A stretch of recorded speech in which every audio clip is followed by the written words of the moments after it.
Anime মানে কি শুধুই ফাইট, রোম্যান্স আর ওয়াইফু? না ভাই, কিছু কিছু অ্যানিমে আছে যেগুলো আদতে আমাদের সমাজের আয়না। ডার্লিং ইন দ্য ফ্র্যাঙ্কস এই অ্যানিমেটা ঠিক সেই রকমই। ভবিষ্যতের ছুতোয় বর্তমান সমাজের পছন্দ ধরা পড়ে যায়। জিরো টুকে দেখে আমরা সিম্পি হই, হিরোকে দেখে কনফিউজ, কিন্তু গল্পের গভীরে ঢুকলে বোঝা যায় এই অ্যানিমে আমাদের প্রশ্ন করে, আমরা কি মানুষ নাকি মেশিনে পরিণত হয়ে গেছি সমাজের নিয়মে। এই অ্যানিমেতে আমরা দেখি বাচ্চাগুলোর জন্ম হচ্ছে, কিন্তু মা বাবা বলতে কিছু নেই। ইমোশন মানে নিষিদ্ধ, ভালোবাসা মানে ভুল, বাঁচা মানে কাজ করা, ভালোবাসা মানে বিপদ। এই দৃশ্য শুধু কি ভবিষ্যতের কল্পনা? না ভাই, এটা আমাদের আজকের দিনের কানেকশনহীন লাইফের রূপ। আমাদের বন্ধুর সংখ্যা অনেক, কিন্তু সত্যিকারের অনুভব কই? হিরোয়ের মতো আমরাও কনফিউজ, নিজেকে হারিয়ে ফেলে সমাজে ফিট ইন করতে চাই। জিরো টু একটা হাইব্রিড, অর্ধেক মানুষ অর্ধেক অজানা। তার স্বপ্ন মানুষ হওয়া, কিন্তু মানুষ মানে কি?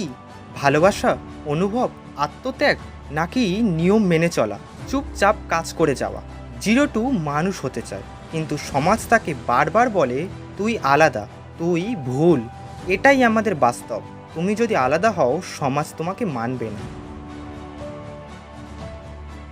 প্র্যাঙ্কস চালানো ছেলেমেয়েরা বড় হয়েছে সম্পূর্ণ নিয়ন্ত্রিত পরিবেশে। তাদের শেখানো হয়েছে অর্ডার ফলো করো, প্রশ্ন করো না। এই পরিস্থিতি কি কিছু স্কুল, অফিস, এমনকি পরিবারে দেখা যায় না? জিজ্ঞাসা করলে খারাপ ছেলে, নিজের মতো বললে অভদ্র, এবং যদি তুমি ভালোবাসতে চাও তুমি ব্রোকেন।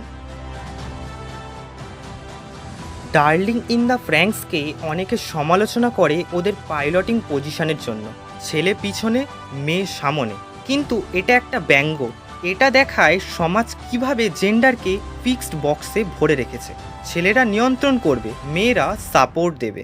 এই ভুল ধারণা সমাজের ভিতরে ঢুকে গেছে। কিন্তু ইচিগো, কোকোরো, মিৎসরু সবাই সেই গণ্ডি ভাঙার চেষ্টা করে। আমাদের সমাজও ছেলেদের শেখায় কাঁদা দুর্বলতা, আর মেয়েদের শেখায় মুখ বন্ধ রাখো, সব সহ্য করো। এই অ্যানিমে সেই মিথ্যে ধারণাকে ভেঙে দেয়। ডার্লিং ইন দ্য ফ্র্যাঙ্কস এ বড়রা অনেক দিন বাঁচে, কিন্তু ইমোশন ছাড়া। তাদের একঘেয়ে শান্তি গড়ে উঠেছে নতুন প্রজন্মের অনুভূতিহীনতাকে ভিত্তি করে। তাদের মতে অনুভব করলেই সমস্যার শুরু, ভালোবাসা মানেই দুর্বলতা। আর তাই তারা চায় নতুন প্রজন্ম যেন শুধু মেশিনের মতো কাজ করে যায়।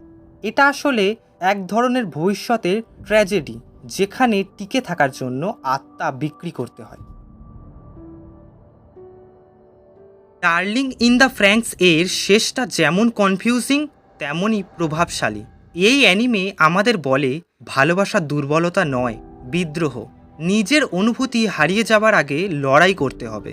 আর মানুষ হওয়া মানে সব হারিয়েও ভালোবাসতে শেখা।